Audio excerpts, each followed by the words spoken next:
चलो सब झंझट मिट गया, भगवान का भजन करेंगे। घर वर छोड़ा और वन में गए, एक कुटिया बनाई और कुटिया में दोनों जने रहने लगे। श्री कृष्ण गोविंद हरे मुरारी, हे नाथ नारायण वासुदेवा। सब छोड़ दिया उनने, सब त्याग कर दिया महाराज। नीतर ऐसा कहते हैं कि विदुर जी का जो घर था वो धृतराष्ट्र के दूसरे नंबर पे था। किनके दूसरे नंबर पे? धृतराष्ट्र की जो बंगलो बने थे नी, उनके दूसरे नंबर पे विदुर जी का घर था। लेकिन भगवान की भक्ति के चक्कर में सब छोड़ के चले गए। एक दिन भगवान कृष्ण पांचों पांडवों और कौरवों का फैसला लेने के लिए दूत बन करके आए, शांति दूत बन करके। और जब आए हस्तिनापुर में तो दुर्योधन ने पूरी हस्तिनापुर को सजा दिया महाराज, गली गली में फूल बिछा दिए। अब गली गली में फूल बिछाए। विदुर को पता चला तो विदुरानी ने कहा कि आज भगवान आ तो रहे हैं, लेकिन पहले तो तुम महामंत्री थे तो सबसे आगे तुम्हें आसन मिलता था बैठने के लिए, तो भगवान तुम्हें दर्शन देते। लेकिन अब तो कोई पद नहीं रहा तुम्हारे पास, कैसे भगवान को हम आप देखेंगे अब? तो विदुर जी ने ऐसी बात कही विदुरानी को कि महामंत्री का पद नहीं है मेरे पास, मैं भगवान को नहीं देख सकता। भगवान ने मुझे 2 ही आंखें दी है, लेकिन भगवान के तो हजारों आंखें हैं, चाहे लाखों की भीड़ हो फिर भी परमात्मा जरूर देख लेगा। चलो तो सही, बोलो राधे। आज दोनों विदुर विदुरानी गए, हजारों की भीड़ थी महाराज। विदुर विदुरानी बिल्कुल पीछे खड़े, जो आखिरी में दीवार के टेके। हजारों की भीड़ में भगवान ने किसी को नहीं देखा। आखिरी में जो दीवार के पास में विदुर और विदुरानी खड़े थे, वहां दोई के ऊपर नजर पड़ी। और नजर जैसे ही पड़ी तो विदुर जी को कह दिया, विदुर इशारे में कह दिया कि यहाँ की सभा खत्म होते ही और मुँह आपका घरे आऊंगा, आप चलो। विदुर जी ने विदुरानी से की तू जल्दी से चल, क्यों? कि भगवान अपने घर आएंगे, कुटिया में आएंगे, इसलिए तू जल्दी से जा, बढ़िया लीप देना, चौका जमाना, अच्छा सफाई करना घर में, और मैं पांचों पांडवों का फैसला सुन के आता हूँ। इधर विदुरानी घर गई और इधर भगवान भीतर गए। फूलों की बारिश हो रही है, तो ना फूल में से खुशबू आ रही थी, तो उनने की भगवान ने कि इन फूलों में से स्वार्थ की खुशबू आ रही है, कही की, क्योंकि दुर्योधन ने ऊपर से स्वार्थी बन के सेवा करी थी भगवान की। जैसे ही भीतर गया, भीतर जाके धृतराष्ट्र को प्रणाम किया, भीष्म पितामह को प्रणाम किया, गुरु द्रोणाचार्य कृपाचार्य सबको प्रणाम किया। दुर्योधन ने की, हे महाराज द्वारकाधीश, गुरुकुल की तरफ से मैं आपका स्वागत करता हूँ। आसन पे बिठाया, सबकी बातें हुई। भगवान ने कहा, महाराज पांडव कौन है? आपके भाई के लड़के, इसलिए आधे राज्य के अधिकारी वो है। दुर्योधन बीच में बोल उठा कि आधा राज्य नहीं देंगे महाराज उनको। भगवान ने कही कि दुर्योधन आधा राज्य के अधिकारी वो है, लेकिन तू नहीं दे रहा है आधा राज्य, तो एक काम कर कि मैं उनको समझा बुझा दूंगा, तो कम से कम उनको 5 गांव तो दे। कितने गांव? 5 गांव। तो दुर्योधन खड़ा हो गया और बड़ी सभा में जोर जोर से कहने लगा कि केशव सूच्यग्रे नेव दास्यामि बिना युद्धेन केशवा, बिना युद्ध के तो मैं एक सुई की नोक के बराबर भी नहीं दूंगा, एक बेंत जमीन भी नहीं दूंगा। भगवान भी उठकर खड़े हो गए और जोर जोर से कहने लगे कि तू जानता है दुर्योधन युद्ध क्या होता है? अगर युद्ध होगा तो हजारों लाखों स्त्रियां विधवा हो जाएगी, खून की नदियां बह जाएगी, इसलिए मैं तो समझा रहा हूँ। जब भगवान कृष्ण बोलने लगे, धृतराष्ट्र ने दुर्योधन का हाथ दबा दिया कि ये द्वारकाधीश से इससे आज तक कोई नहीं जीता है, इसके सामने मत बोल ज्यादा। बात पलट दी दुर्योधन ने तुरंत कि जो भी है प्रभु ये तो आप बाद में कर लेना, ये पांचों पांडवों का कौरवों का फैसला। आप तो एक काम करो कही कि हमारी माँ गांधारी ओळखो आप, कतरी बड़ी पतिव्रता है। हाँ तो क्या? तो मेरी माँ ने आपके लिए 56 प्रकार का भोजन बनाया है, तो भोजन करो। भगवान ने की, भोजन तो केवल 2 ही अवस्था में किया जाता है, या तो बहुत ज्यादा जोर की भूख लगी हो तब भोजन किया जाता है, या फिर मान लो पेट भरा हो लेकिन भोजन कराने वाले के भीतर अगर ज्यादा ही भाव हो तो वहां भी थोड़ा सा 1 आध रोटी खा लो तो उनको मन मान जा।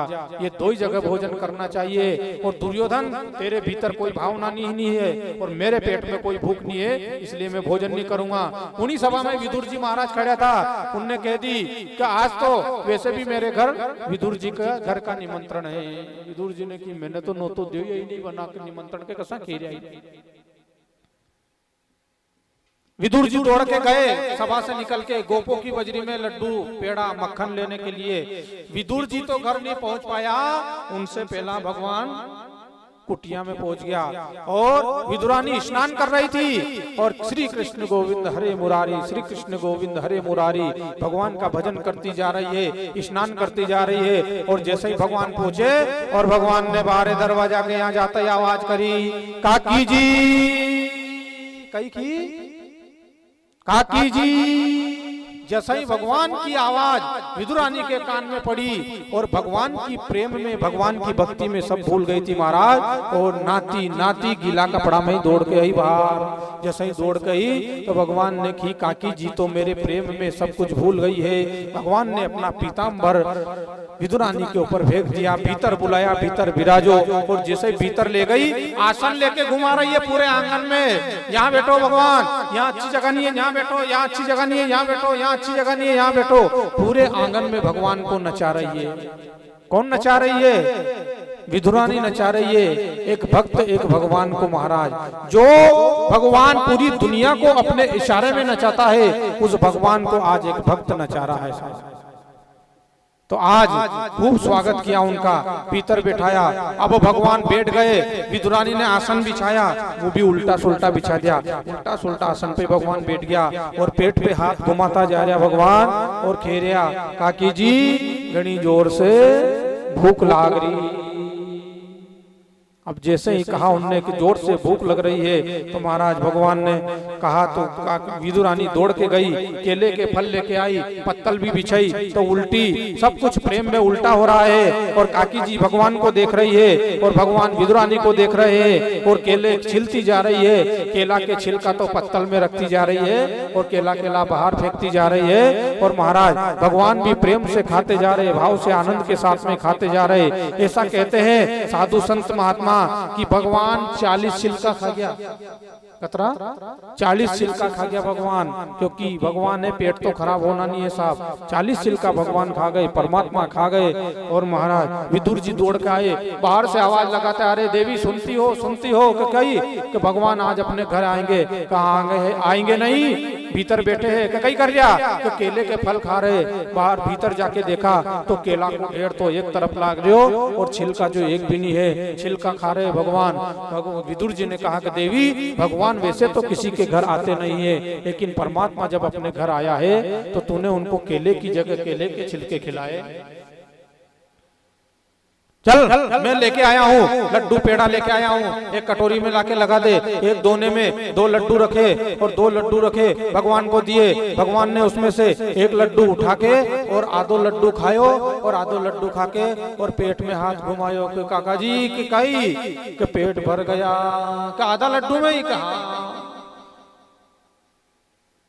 और विदुर जी कि क्या के जो स्वाद, बुरी नहीं मानो काका जी, तो एक बात बताऊं तो क्या कि जो स्वाद केले के छिलके में आ रहा था, वो स्वाद इन लड्डुओं में नहीं आ रहा है। जो स्वाद केले के छिलकों में आ रहा था, वो स्वाद लड्डुओं में नहीं आ रहा है। और भगवान कहते हैं कि भाव का भूखा हूं मैं और भाव ही बसजार है, और भाव से मुझको भजो तो भव से बेड़ा पार है।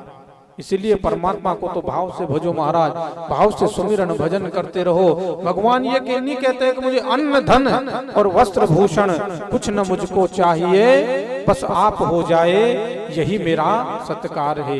बांध लेते भक्त मुझको प्रेम की जंजीर में, इसलिए इस भूमि पर होता मेरा अवतार है। इसलिए परमात्मा तो भाव के भूखे हैं महाराज। मोहन गिरधारी परमात्मा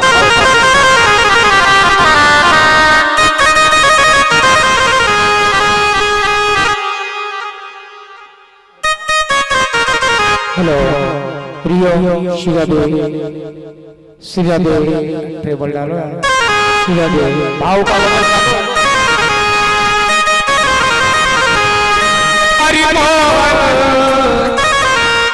प्रेम बिना नहीं मिलते, अरे चाहे अरे लो लाख वो पाए तो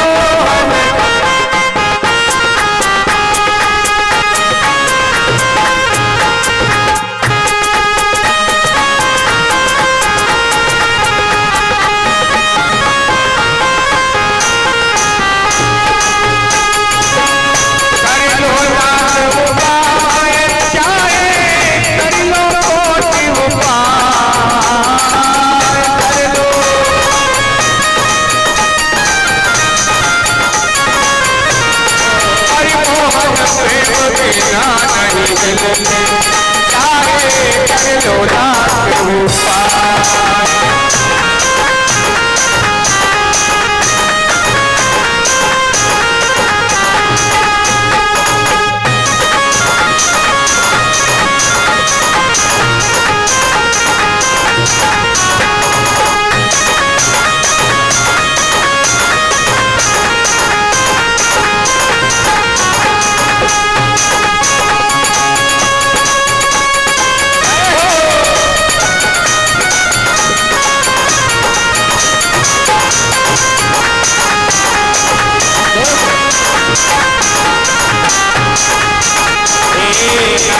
मंदिर में नाही मुर्द में नाही तीरथ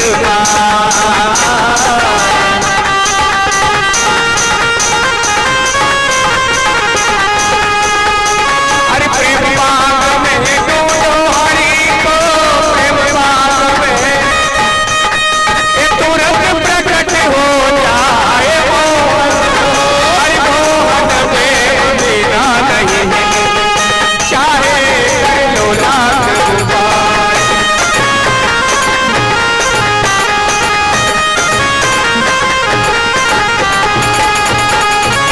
कर लो लाख उपाय चाहे कर लो कोटि उपाय।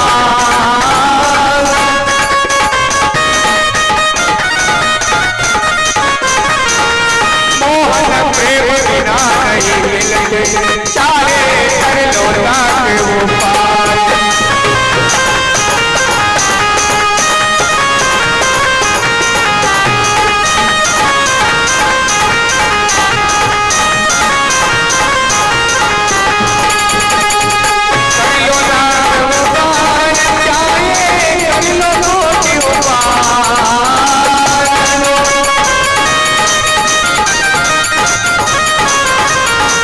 मोहन प्रेम बिना नहीं मिलते चाहे कर लो लाख उपाय।